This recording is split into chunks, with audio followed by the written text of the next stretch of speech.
पावसाळ्यामध्ये कोणी मोर्चा काढण्याचं धाडस करत नाही।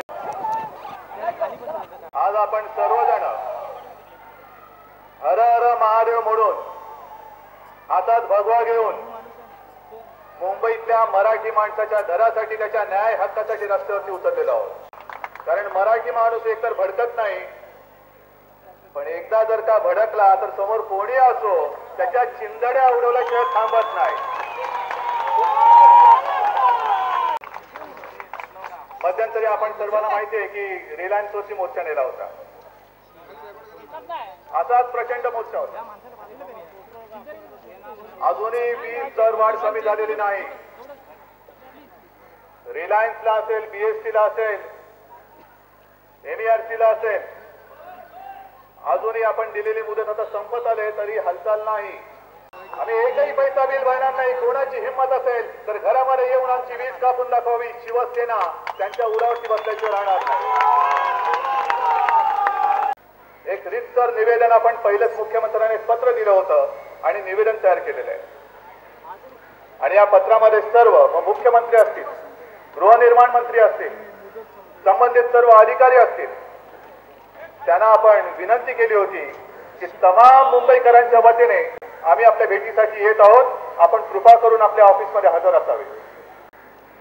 4-4 वर्ष झाली, 5-5 वर्ष झाली, अजूनही संक्रमण शिबिरातनं मूळ जो निवासी आहे त्याला हक्काचं घर मिळत नाही। हे सगळे जे बदलत न वरती अधिकारी, मंत्री असतील, मुख्यमंत्री असतील, या सगळ्यांना गोळा करा आणि त्यांना संक्रमण शिबिरामध्ये एकदा डांबून ठेवा। म्हणा, नालायकांनो, बघा आम्ही कसे जगतो आहोत।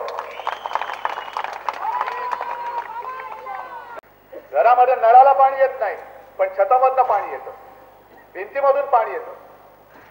आणि असं हे मुंबईकर जीवन जगतायत। आजच एका वृत्तपत्रामध्ये मी बातमी वाचली, म्हाडाची जी घरं आहेत, म्हाडाची, त्या घरामध्ये आता बिल्डर घुसलेले आहेत। बिल्डरना थोड्या दिवसांसाठी म्हणून ही घरं दिली की बाबा ठीक आहे, तुमची जी काय घरकुल बांधून होत आहेत तोपर्यंत आमची म्हाडाची घरं बांधा, वापरा। मुदत टळून गेलेली आहे, दंड त्यांना केलेला आहे, अजून एक पैसा, नवा पैसा दंड भरलेला नाही, घरं पूर्ण झालेली नाहीत। पण जी घरं गरिबांसाठी आहेत ती बिल्डरांनी आपल्या योजनेसाठी बळकावून ठेवलेली आहेत। पण आज ही शिवसेनेची ताकद इकडे आपल्या सर्वांच्या रूपाने इकडे उभी आहे। जोपर्यंत या मुंबईमध्ये आणि महाराष्ट्रामध्ये शिवसेना जिवंत आहे तोपर्यंत मराठीच्या मुळावरती जो कोणी येईल त्याला मुळापासून उखडल्याशिवाय शिवसेना स्वस्थ बसणार नाही। मुंबई पुण्याचा सुद्धा जो रस्ता आहे, आमचा यशवंतरावांच्या नावाला विरोध नाहीये, पण हे स्वप्न, हे बाळासाहेबांचं स्वप्न, मुंबई ते पुणे थेट 2 तासात रस्ता असा झाला पाहिजे की मुंबई ते पुणे 2 तासात माणूस पोहोचलाच पाहिजे। हे स्वप्न शिवसेना प्रमुखांनी पाहिलं आणि त्या रस्त्याला नाव सुद्धा शिवसेना प्रमुखांनी दिलं। यशवंतरावांना आमचा विरोध नाही, पुणा ते कोल्हापूर रस्ता जो झालाय त्याला द्या ना यशवंतरावांचं नाव द्या, आमची काही हरकत नाही। पण काम म्हणून काही करायचं नाही, आपापसात कोंबड्यांच्या झुंजा कशा लागतील हे बघायचं आणि पुन्हा आपली पोळी भाजायचं, असा दळबद्री कारभार या आघाडी सरकारचा चाललेला आहे। रिलायन्स वरती जेव्हा मोर्चा गेला त्यावेळेला पोलिसांना मी सुद्धा सांगतोय की अरे बाबांनो, या सगळ्या मागण्यांमध्ये तुम्ही सुद्धा आलात, तुम्ही सुद्धा माणसंच आहात। विजेचा दिवा तुमच्याही घरात लागतोय, घर तुमचंही गळतंय आणि आम्ही जे काही मागण्या मान्य करतोय आणि उद्या सरकार आल्यानंतर जी आम्ही कामं करणार तेव्हा तुमची सुद्धा दखल घेणार, तुम्हाला सुद्धा आम्ही न्याय देणार आहोत। पण एक तर रोजीरोटीचा प्रश्न आहे, नवीन नोकरी धंदा काही मिळत नाही, सगळं काही वाढत चाललेलं आहे। महागाई वाढते, वीज दरवाढ होते, घरं मिळत नाहीये, मुलाबाळाला नोकऱ्या मिळत नाहीयेत आणि अशा पद्धतीने त्रस्त झालेला सामान्य गरीब माणूस जर का रस्त्यावरती उतरत असेल तर त्यांच्याशी निदान माणसासारखं वागा, कशाला लांडग्यासारखं वागतात। आणि म्हणून आजचा हा मोर्चा हा शेवट नाही, ही सुरुवात आहे। जसं शेतकऱ्यांच्या बाबतीत आपण केलं होतं, देता की जाता, कर्जमुक्ती देता की जाता, आणि त्याच्यानंतर थोडी कर्ज माफी शेतकऱ्यांना सरकारला करावी लागली, तसंच आज सुद्धा मी सरकारला सांगतोय, या गरीब मुंबईकराला, मराठी माणसाला घर देता का चालते होत आहे पहिल्यांदा सांगा। आणि सरकारकडनं ते होणार नाही, कारण सरकारला आता 2-3 महिने राहिले, कामं फक्त फावडे मारण्याचं चालू आहे।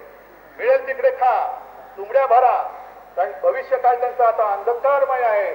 उद्याचा भविष्य काळ हा तुमचा, आमचा आणि भगव्याचा आहे, शिवरायाचा, शिवशाहीचा आहे.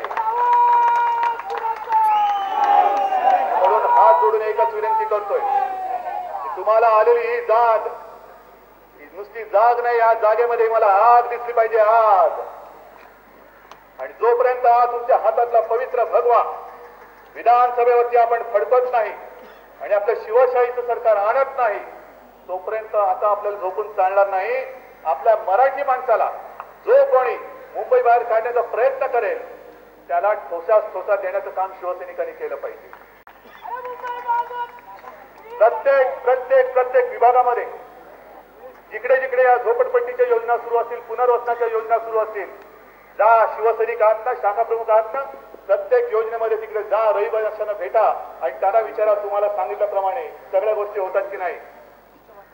आणि जर होत नसतील तर शिवसेनेच्या पद्धतीने जो कोणी बिल्डर असेल त्याची पर्वा न करता, त्याचा मुलायजा न ठेवता त्याला जाऊन विचारा की गदाड्या, हे आमच्या माणसानं तू कबूल केलं होतं, देतो आहेस की नाही ते पहिलं मला सांग.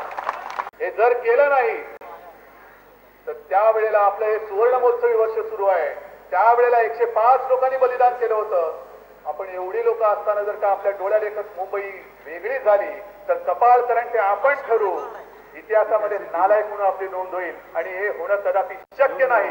जोपर्यंत शिवसेना जागृत आहे तोपर्यंत पुन्हा एकदा सांगतो, जो कोणी मुंबईमध्ये मराठी माणसाच्या मुळावर येईल त्याला मुळापासून उकळून टाकल्याशिवाय आम्ही राहणार नाही.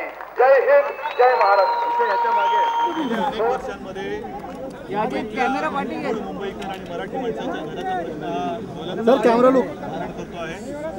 शिवसेना भवनमध्ये आम्ही बसलो असताना अनेक ठिकाणावरही गरीब लोक आमच्याकडे येतात आणि त्यांच्या व्यथा आणि वेदना आमच्यासमोर मांडत असतात. आणि म्हणून आम्ही ठरवलं की आता या प्रश्नाला हात घातला पाहिजे, त्याचा सोक्षमोक्ष एकदा लावलाच पाहिजे. आणि त्याच्यासाठी हा इशारा मोर्चा होता.